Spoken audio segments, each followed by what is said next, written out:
Hi and welcome to Knit with Hannah. I'm Hannah. I'm here today with a third video in the series of New Year's knitting resolutions, and we're going to talk today about how you're going to see progress.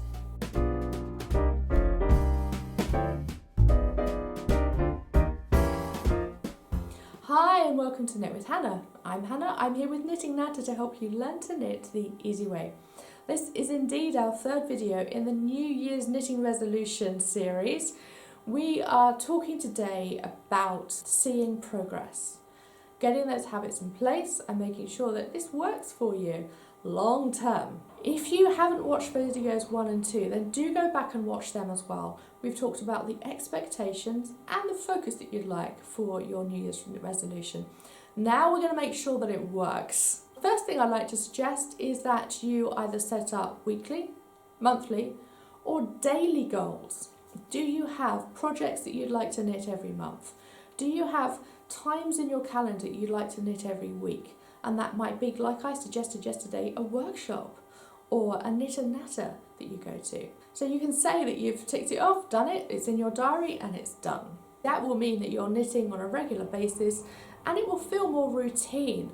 If routine works for you, this is really going to be helpful. You say, Wednesday afternoon I'm knitting, Saturday afternoon I'm knitting, or when I'm watching this particular programme on the television, then I'm knitting. This kind of thing can really help with seeing progress as the weeks go by. Now, the second thing I'm going to suggest is that you write it down. This may seem old school, however, there are studies that show if you write things down with a pen and paper, or a crayon, or a pen, or a lip liner, or something, then you will actually be more likely to remember it. Every day I'm going to knit, every day I'm going to knit. Tuesday afternoon, Thursday afternoon, I'm going to knit. In my lunch break, I'm going to knit.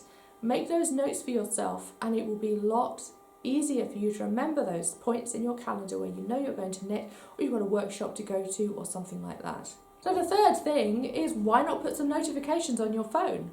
On a Friday, the day before you go to your knitting workshop, and then have a notification on the Saturday morning reminding you that you're going again.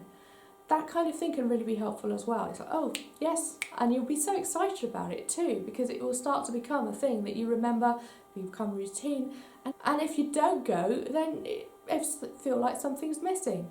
So yeah, notifications on your phone can be really helpful to remember that kind of thing. Fourth thing is to join a community for support.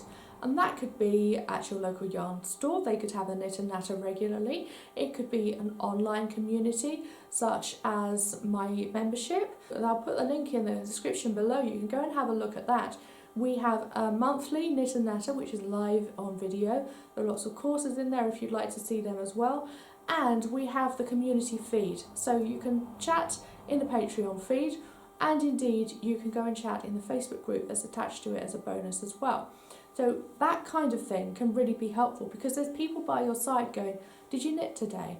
How much have you knitted this week? That kind of thing too. And follow knitters on Instagram and on Facebook who are willing to sit there, take time and appreciate how much you're knitting every week. I have posts every week saying, how much have you knitted this week? Have you done 3 rows or 300? No matter how much you've done, we want to celebrate with you. That kind of thing can be really, really helpful, saying, yes, you're getting there, you're doing some great stuff, keep going. So finding a community that can support you in your knitting resolution can be a really great idea. So the last thing today, and this is about how dedicated you might be, is to say, I am knitting all of this year. I know I can put habits in place because I've done this kind of thing before. I'm going to write a blog all about my knitting. Once a week, I'm going to sit there and show everyone what I've knitted, how well I'm doing, or what mistakes I made and how it all went wrong. And then you'll feel like you've got some kind of support with people reading it and just giving you feedback as you go.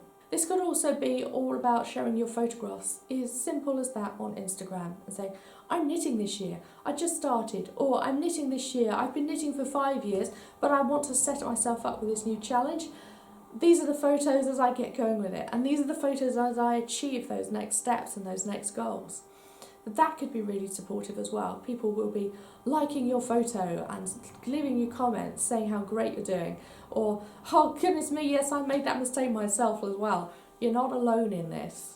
So that kind of community support can be really, really helpful, and it will mean that as you see progress, everyone else does as well. You won't feel so lonely, and you will be really inspired to keep that progress going. There you go. So if you'd like to go back and watch these 3 New Year's knitting resolution videos, then by all means do. It will be great to hear exactly how you're getting on, because you can really put together your expectations, the focus, and work out how you will support yourself, just so that you do see progress in your knitting resolution.